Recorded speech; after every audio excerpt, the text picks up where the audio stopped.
Bienvenue à l'écoute de notre émission Vers d'autres cieux. Nous sommes aujourd'hui en compagnie de Pierre Péchou. Bonjour. Bonjour Oscar, chers auditeurs, bonjour. Donc vous êtes chroniqueur télé, aussi radio évidemment, et vous êtes pasteur par ailleurs. Vous nous accompagnez régulièrement ici à ce micro pour nous apporter une réflexion autour d'une lecture biblique, Pierre Péchou. Et aujourd'hui, j'ai choisi un passage que Paul écrit à une église qui se trouve dans une province d'Asie qu'on appelle la Galatie.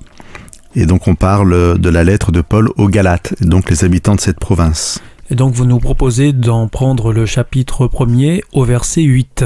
« Si quelqu'un, même si c'était nous ou un ange venu du ciel, vous annonçait une bonne nouvelle différente de celle que nous vous avons annoncée, qu'il soit maudit. » Alors Pierre Péchou, pourquoi est-ce que vous avez choisi ce texte ? Parce que je pense qu'on a plus ou moins tous la même réaction en l'entendant. On trouve Paul très radical, un peu osé et pourquoi pas orgueilleux, de dire en substance « j'ai raison » et si quelqu'un dit autre chose, il a tort. C'est particulier comme positionnement. C'est particulier, mais il faut bien comprendre que si Paul se permet d'être aussi radical, c'est que la situation est grave. Le contexte, c'est que Paul connaît cette église pour y avoir apporté cette bonne nouvelle en présentant le Christ. Ensuite, il a continué son voyage. Et là, il a appris que d'autres personnes étaient venues avec une autre doctrine pour combattre la doctrine de Paul. Ce qui serait peut-être intéressant à faire pour commencer, c'est de définir ce qu'est la bonne nouvelle dans la pensée de Paul. Oui, on nous parle de bonnes nouvelles là dans ce passage. Oui, on emploie aussi parfois le mot évangile, nos auditeurs pourront l'entendre et même le lire suivant les traductions en français.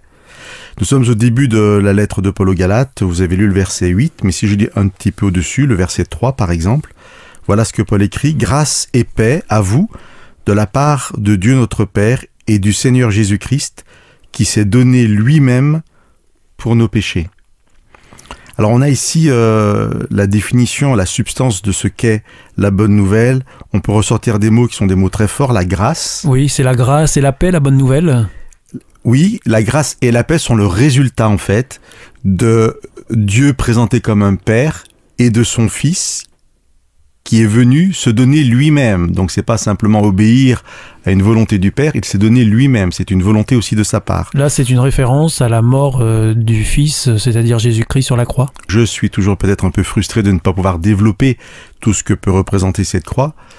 Savoir dans le cadre de cette émission que Dieu, je reviens d'abord à Dieu le Père, insiste pour être appelé Père, et qu'avec son Fils, ils décident ensemble de venir vivre parmi les êtres humains pour apporter ce message du pardon. Là, le texte disait, il est mort, il s'est donné pour nos péchés. Dans un langage peut-être plus moderne, on dirait que Jésus-Christ, en vivant parmi nous, a pourvu à tout ce qui était nécessaire pour notre bien-être, pour notre vie éternelle, ce qu'on résume souvent sous le terme du salut.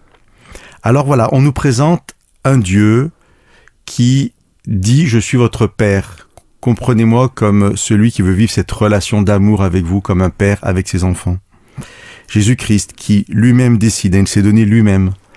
Et tout ça, c'est beau, c'est magnifique. Et bien sûr, c'est une invitation à mieux connaître en fait ce Dieu à travers la personne de son Fils et à travers aussi ce qui nous en est dit dans ce qu'on appelle la Bible, le Nouveau Testament et en particulier les évangiles qui racontent la présence de Jésus sur la terre et ensuite les lettres de Paul qui nous racontent un peu la structuration de l'Église.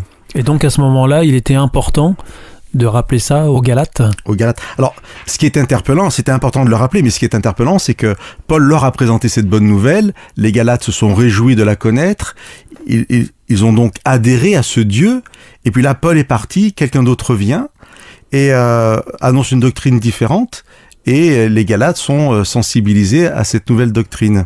Donc, on arrive à ce verset 8 que vous avez lu tout au départ. Je parlais de radicalité, effectivement, Paul dit, mais même si c'était un ange du ciel, et là, il faut vraiment comprendre ça comme un ange de Dieu. C'est impossible de dire ça, parce que si c'est un ange de Dieu, il va dire la vérité. Mais Paul pousse à l'extrême le raisonnement en disant, mais même si c'est un ange de Dieu, eh bien, qu'il soit maudit. Dit autrement, donnez-le à Dieu, Dieu s'en occupera lui-même. Parce que ce que je vous ai dit, c'est le fondement de la foi. Alors, je vais prendre une image du supermarché de la foi. On se promène pas dans un supermarché avec un chariot et puis on pourrait prendre sur les étagères de telle religion, autre chose, et puis mettre ça dans son panier et puis faire sa propre religion. Paul dit ça, c'est pas possible. Il y a un fondement, et le fondement, il nous est répété au verset 3, là, cette bonne nouvelle, la grâce, la paix d'un père et d'un fils qui se donne lui-même. Et ça, personne ne peut dire le contraire, même un ange du ciel. Et je pense que c'est important aussi de rappeler que on peut grandir, avoir son chemin personnel avec Dieu, mais il faut que la base soit solide, que le sol sur lequel on marche soit solide. Et même si... Encore aujourd'hui, vous voulez dire? Ah oui, jusqu'à aujourd'hui, bien sûr. Effectivement, c'est important à le préciser, Oscar, parce que ces textes ont été écrits il y a 2000 ans, mais ils sont toujours valables et d'actualité aujourd'hui. Et durant ces 2000 ans, il n'y a pas d'autre doctrine acceptable que représenter un Dieu différent et qui pourrait remplacer en fait ce message extraordinaire qui nous est donné à travers Jésus-Christ. C'est une invitation, bien entendu, à chacun de nos auditeurs à mieux connaître ce Dieu révélé en Jésus-Christ à travers la Bible.